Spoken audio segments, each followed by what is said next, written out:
तारा रानी की कथा। माँ भगवती को मानने वालों में से एक राजा स्पर्श भी थे। वो दिन रात उनकी पूजा अर्चना में लीन रहते थे। राजा को किसी चीज की कमी नहीं थी, बस उन्हें बच्चे की ख्वाहिश थी।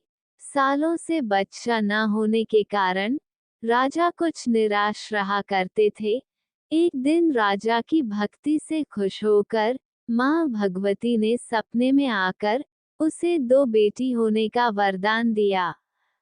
आशीर्वाद मिलने के कुछ समय बाद राजा के घर एक बेटी पैदा हुई।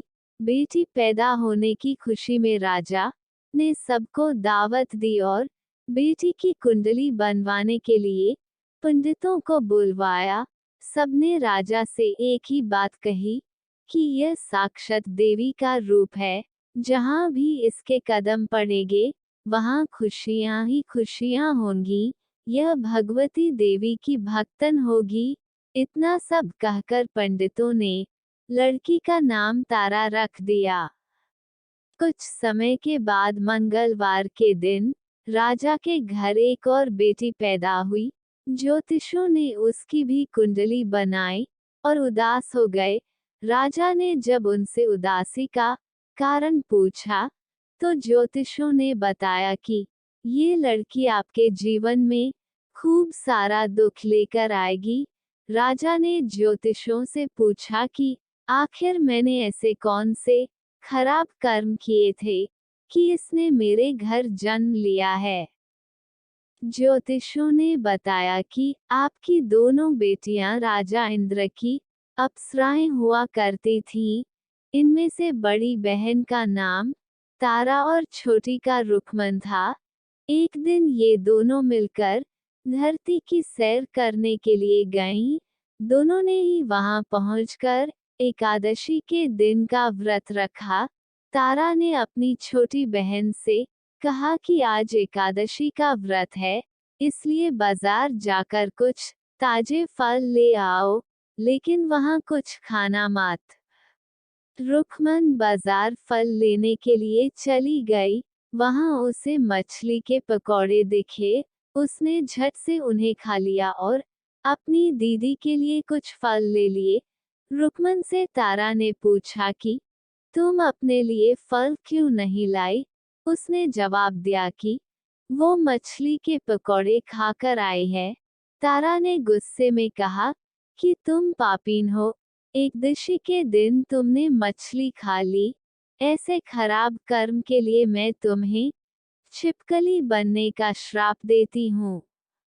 अब उसी जंगल में तारा की बहन छिपकली बनकर रहने लगी। वहां एक जाने माने ऋषि गुरु गोरख भी अपने कुछ शिष्यों के साथ रहते थे।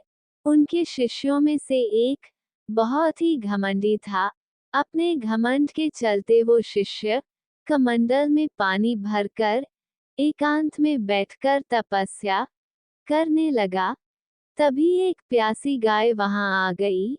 उसने सीधे अपना मुंह उस कमंडल में डाला और पानी पी लिया। पानी पीने के बाद जैसे ही गाय अपना मुंह बाहर को निकालने लगी तो कमंडल नीचे गिर गया और ऋषि का ध्यान भंग हो गया।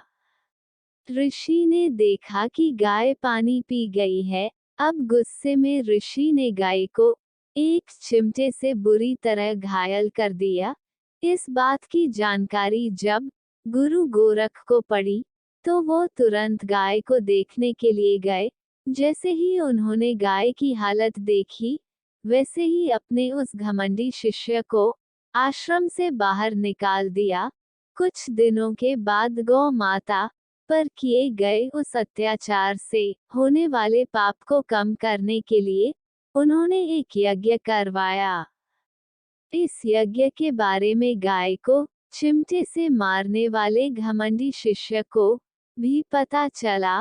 वो सीधे पक्षी का रूप धारण करके यज्ञ स्थल पर गया और भोजन में अपनी चोंच से मरा हुआ सांप डाल दिया। किसी को इस बात की खबर नहीं हुई। ये सब होते हुए तारा से श्राप मिलने वाली छिपकली रुक्मन देख रही थी। उसके मन में हुआ कि इसे खाकर सारे लोग मर जाएंगे। सबकी जान बचाने के लिए छिपकली बनी रुक्मन सभी लोगों के सामने भोजन पर गिर गई। लोगों ने छिपकली को खूब कोसा और बर्तन को खाली करने लगे।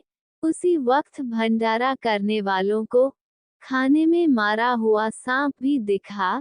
तब कहीं जाकर सबको समझ आया कि छिपकली सबकी जान बचाने के लिए जानबूझकर भोजन में गिरी थी। एक छिपकली होने के बावजूद भी इतने अच्छे विचार होने की वजह से यज्ञ में मौजूद सारे महत्वपूर्ण लोगों ने कहा कि हमें इस छिपकली की मुक्ति के लिए प्रार्थना करनी चाहिए। पंडित ने आगे बताया कि सबकी प्रार्थना से ही वो छिपकली तीसरे जन्म में आप जैसे प्रतापी राजा के घर बेटी के रूप में पैदा हुई है। वहीं तारा ने दूसरे जन्म तारामती के रूप में लिया और अयोध्या के राजा हरिश्चंद्र से शादी की। इतनी सब बातें कहने के बाद पंडितों ने राजा स्पर्श को रुक्मन को मारने की सलाह दी। इस बात पर राजा बोले, मैं किसी बेटी को कैसे मार सकता हूँ? ऐसा करना पाप होगा। फिर ज्योतिषों ने कहा कि एक संदूक में सोना चांदी लगवाकर उसके अंदर लड़की को रख देना और संदूक को पानी में बहा देना। उसमें लगा हुआ सोना चांदी देखकर लोग नदी से संदूक जरूर निकालेंगे और लड़की की जान बच जाएगी। राजा ने ज्योतिषों ने जैसा बताया ठीक वैसा ही किया। नदी में सोना चांदी जड़ा हुआ संदूक देखकर काशी के पास ही एक भंगी ने उसे बाहर निकाल लिया। उसके कोई बच्चे नहीं थे, इसलिए उसने संदूक के अंदर की लड़की को पालने का फैसला लिया। उसे भंगी व उसकी पत्नी ने खूब प्यार से पाला और रुक को नाम रख दिया। बड़ी होते ही दोनों ने रुक्को की शादी करवा दी। रुक्को की सासू माँ तारामती और राजा हरिश्चंद्र के महल में साफ सफाई करने का काम किया करती थी। कुछ दिनों के बाद रुक्को की सासू माँ बीमार हो गई। उनकी जगह रुक्को वहां काम करने लगी। तारामती ने उसे देखा और पुराने जन्म के पुण्य के कारण पहचान लिया और उसे कहा कि तुम मेरे साथ बैठ जाओ। रुक्को ने बोला कि मैं तो भंगिन हूँ, इसलिए आपके पास नहीं बैठ सकती। तब तारामती ने उसे बताया कि तुम पूर्व जन्म में मेरी ही बहन थी। तुमने एकादशी के व्रत के दिन मछली खा ली थी और मैंने तुम्हें दंड देते हुए छिपकली बना दिया। अब तुम्हें दोबारा मनुष्य जन्म मिला है, तो इस जन्म में माँ वैष्णो की पूजा करके पुण्य कमा लो। माँ की पूजा से तुम्हारी सारी इच्छाएं भी पूरी होंगी। तारामती की इस बात को सुनने के बाद रुक्को माँ वैष्णो से एक बेटे के लिए प्रार्थना करती है और कहती है कि अगर उसकी मनोकामना पूरी हुई तो वो अपने घर में माँ वैष्णो देवी पूजन और जागरण कराएगी। माँ वैष्णो देवी उसकी प्रार्थना सुन लेती है और उसे बेटा होता है। पुत्र की प्राप्ति के बाद रुक्को उसकी देखभाल और लाड दुलार में माँ वैष्णो देवी की पूजा करना भूल जाती है। ऐसा होते होते 5 साल बीत गए और फिर एक दिन उस बच्चे को चेचक यानी माता निकल आती है। बच्चे की ऐसी स्थिति देखकर परेशान रुक्को अपने पिछले जन्म की बहन तारामती के घर जाकर उन्हें इस समस्या के बारे में बताती है। तब तारामती ने पूछा कि तुमने माँ वैष्णो देवी की पूजा अर्चना में कोई गलती तो नहीं की? फिर रुक्को को याद आता है कि उसने माँ वैष्णो देवी का जागरण कराने का प्रण लिया था। ये बात याद आते ही रुक्को को काफी पछतावा हुआ और मन में माँ से कहा कि बच्चे के ठीक होते ही वो अपने घर में जागरण कराएगी। अगले ही दिन उसका बेटा पूरी तरह ठीक हो जाता है। तभी रुक्को ने माता रानी के मंदिर जाकर पुजारियों को कहा कि मंगलवार के दिन घर में जागरण करवा दीजिए। रुक्को की बात सुनकर पंडित कहते हैं कि तुम यही 5 रुपए दे दो, तुम्हारे लिए हम मंदिर में ही जागरण करा देते हैं। रुक्को कहती है, मुझे पता है कि मैं चमारिन हूँ, लेकिन आप मेरे घर आकर ही जागरण करवा दीजिए। माँ किसी तरह का भेदभाव नहीं करती हैं, तो आपको भी नहीं करना चाहिए। इस पर पंडितों ने विचार विमर्श करके कहा कि अगर रानी आपके जागरण में आती है तो हम तुम्हारे घर आकर जागरण करने के लिए तैयार हैं। पंडितों की बातें सुनकर रुक्को अपनी बहन रानी तारामती के पास जाती है और तारामती को सारी बात बताती है। रुक्को की बातें सुनकर तारामती जागरण में जाने के लिए तैयार हो जाती है। इस बात को बताने के लिए रुक्को जब पंडित जी के पास जाती है, तब उनके बीच की बातों को सेन नामक नाई सुन लेता है। फिर वह राजा हरिश्चंद्र को जाकर सारी बातें बता देता है। राजा के मन में हुआ कि रानी को नीची जाति वालों के घर जागरण में नहीं जाना चाहिए। इसी वजह से वो अपनी उंगली काट लेते हैं जिससे उन्हें नींद न आए और रानी जागरण में न जा सके। जब जागरण का समय होता है, तब भी राजा को जागते हुए देखकर रानी मन ही मन माँ वैष्णो देवी से प्रार्थना करती है कि महाराज को नींद आ जाए ताकि मैं जागरण में जा सकूं। रानी की प्रार्थना के कुछ ही देर बाद राजा को नींद आ जाती है। फिर रानी तारामती रोशनदान में रस्सी बांधकर महल से नीचे आकर रुक्को के घर चली जाती है।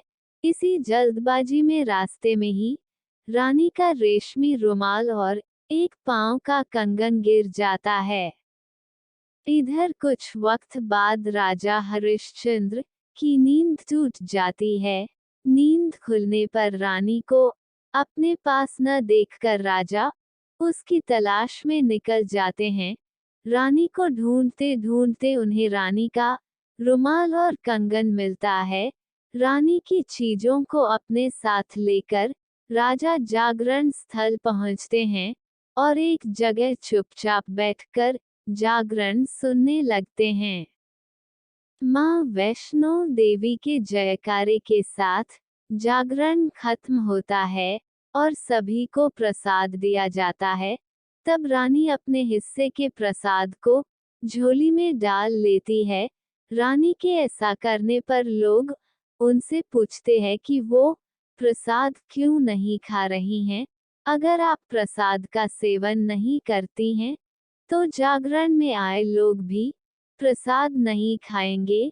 तब रानी बोलती है कि वो प्रसाद राजा के लिए था, अब आप मुझे प्रसाद दीजिए। फिर अपने लिए प्रसाद लेकर रानी सबके सामने उसे खा लेती है।